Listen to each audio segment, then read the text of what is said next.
Police later confirmed they'd found the bodies of 5 people, including 4 women, in a nearby apartment. A 6th body was found at the building's entrance. All were from the same family. A 7th woman, apparently a passerby unrelated to the family, died in hospital. Such incidents are rare in Slovakia. Police refused to speculate on a motive, but relatives interviewed at the scene confirmed the family were from the Roma or Gypsy minority. According to unconfirmed reports in the Slovak media, the gunman was a former policeman or soldier and lived in the same building, possibly in the flat above. Rob Cameron, BBC News, Prague. Scientists at the University of Greenwich here in England have been praised for what's been described as one of the most important life-saving discoveries of recent times. Their invention of a so-called artificial cow has been ranked alongside the discovery of DNA because of its use in fighting sleeping sickness in Africa. Anna Cavell has been to see their work in practice in Uganda. 120/60, yeah. At this hospital in northwest Uganda, they're treating people suffering from sleeping sickness. It's a disease which only affects Africa, but it kills tens of thousands of people each year. Somebody who has sleeping sickness, of course, if this patient has not gotten any treatment, it's 100% that they normally die. But scientists at the University of Greenwich have developed a weapon in the fight against sleeping sickness: the artificial cow. They don't look like cows, but these nets do smell like them to a tsetse fly. Tsetse flies spread the disease by biting people and cattle. These nets are made to smell like cows, so they trap and kill the flies. It was recently voted one of the best life-saving discoveries of modern times. I mean, many of the other projects that are in there are much more completely international: discovery of DNA, genetic fingerprintings, stem cells and things. I mean, tsetse is essentially an African problem. As well as people, sleeping sickness kills 3 million head of cattle every year. It's responsible for a huge misery of the African continent. It's one of Africa's greatest constraints to socio-economic development. It affects both livestock and people, and also land use. It's a very important strategic disease. Whole communities are being screened for the disease. It's hoped that with the right treatment and inventions like the artificial cow, it could even be eradicated. Medics on the ground say the work done at Greenwich University has been invaluable.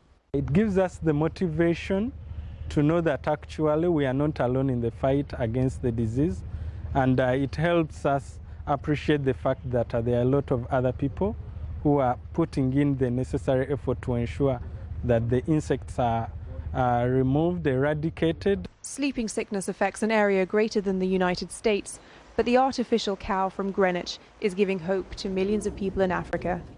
Anna Clavell reporting there. Santiago de Compostela in the north of Spain has been a place of pilgrimage since medieval times. But in recent years, the number of people walking across Europe to the relics of St. James has soared. 2010 is a holy year, enhancing the city's significance. As Sarah Rainsford now reports from Santiago. Preparing for the last leg of a very long walk. These modern-day pilgrims are heading for Santiago, and they've nearly made it. This year, more than 130,000 pilgrims have walked the Way of St. James for at least 100 kilometres. For many, it's an act of faith. For some, it's a cheap break. David tells me the last few kilometres each day are the hardest, when you're in pain and just want it to end. The pilgrim's destination is Santiago Cathedral, built where it's said the remains of St. James were discovered. His Saint's Day fell on a Sunday this year, making it a holy one for the church. For the pilgrims who finally made it all the way here to Santiago, the fact that this is a holy year lends their journey extra significance. But for the city and for the whole region of Galicia, it's also a huge commercial opportunity. There have been record-breaking crowds this year, giving the local economy a vital boost. It's partly down to events like this, a programme of concerts branded for the Holy Year.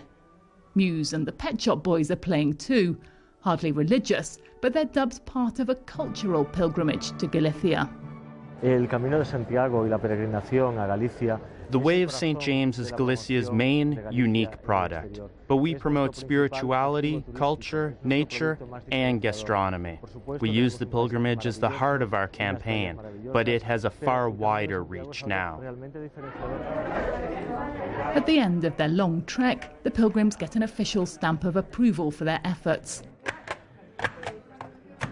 Commercial campaigns around the Way of St. James have brought more devout pilgrims here too, so the church is pragmatic. The essence of the pilgrimage. It is the pilgrimage, the experience they live along the way, and of course the arrival to Santiago, the pilgrim's mass. Lots of emotions come to the pilgrims when they arrive and they see the cathedral for the first time. For David and his friends, arriving at the cathedral is a moment of joy, aches and pains instantly forgotten. As for Galicia, it's embracing this opportunity to the full, because there won't be another Holy Year until 2021. Sarah Rainsford, BBC News, Santiago. Now, abandoned land in inner cities is often neglected, and it can soon be